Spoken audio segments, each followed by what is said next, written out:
Our next speaker is Isi Green from the Physicians Care Connection.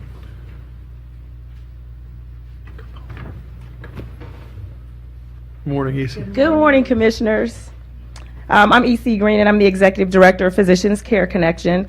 We're an affiliate of the Columbus Medical Association, and I brought some of my peeps with me, my staff. They're here.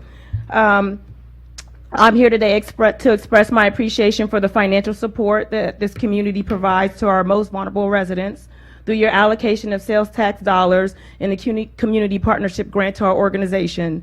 Using our unique model of patient-centered care coordination, PCC has achieved successful healthcare outcomes for high-risk, hard-to-reach populations in Franklin County.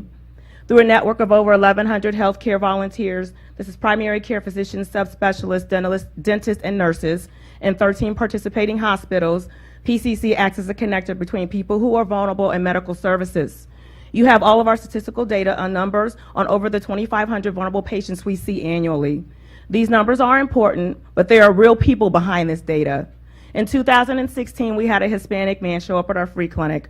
Our volunteer doctor diagnosed him with stage 4 lung cancer. He did not have insurance. That night, our nurse prayed for him. The next day, she was able to schedule an appointment with him to see an oncologist. Shortly after that, he began a year of chemotherapy treatments. At the beginning of this month, he returned to our clinic to let our nurse know his cancer was in remission and to thank her for her quick actions that got him into care, ultimately saving his life.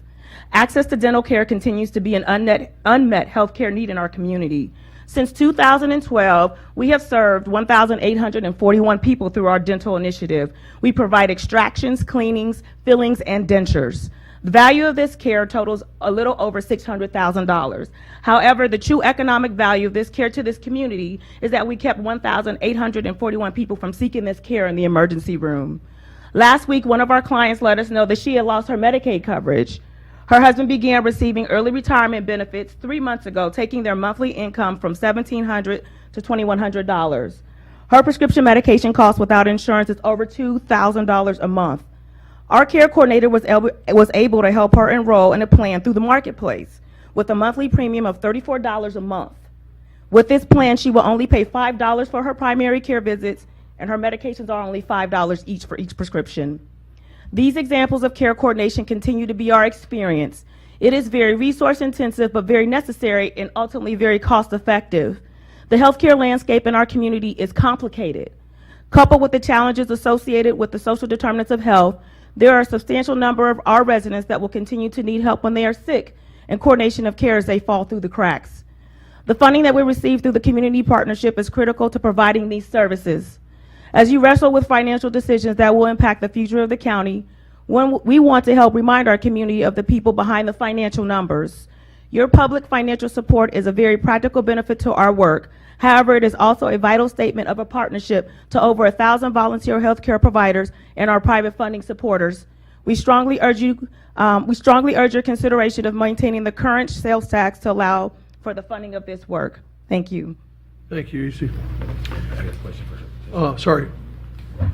Isi, come back, please. Commissioner Boyce has a question for you. I really, want to say thank you for coming, because it's a real live example of how the decisions we make impact lives and people. And when, what we're considering here, if we don't extend this current rate, there will be cuts, and your program will be cut, because it'll be across the board cuts. And these dollars specifically go to agencies like yours that help people. And so I really wanted to make the point to illustrate that that's the kind of person, the gentleman that you talked about that got the oncology services that your agency provided, not to mention the prayers.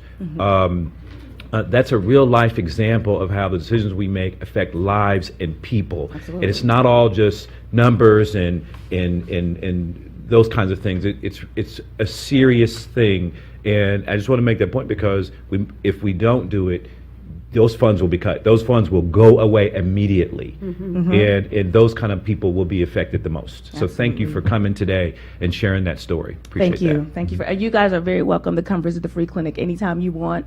Monday evenings, Columbus Public Health, and we open at 5 o'clock. Having we'll make a been point to do there that. before, I It's know cool. the critical work that you've done and do, and the dental work that you talk about is for health as well as for just teeth. Absolutely. It affects Their general affect. health, Yes. lung, heart, and everything when people don't get the proper dental care that they need. And those community partnerships we talk about as kind of just a partnership.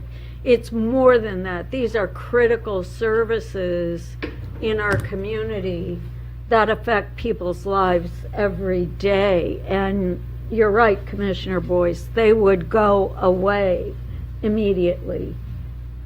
And that's frightening to me because health, without your health, without food, without housing, I mean, these services go away.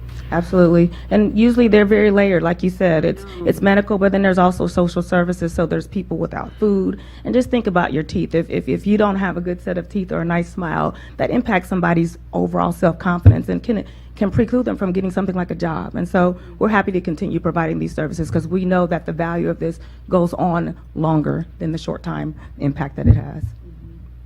Thanks, Ms. Green. Thank you. Thanks, Isi.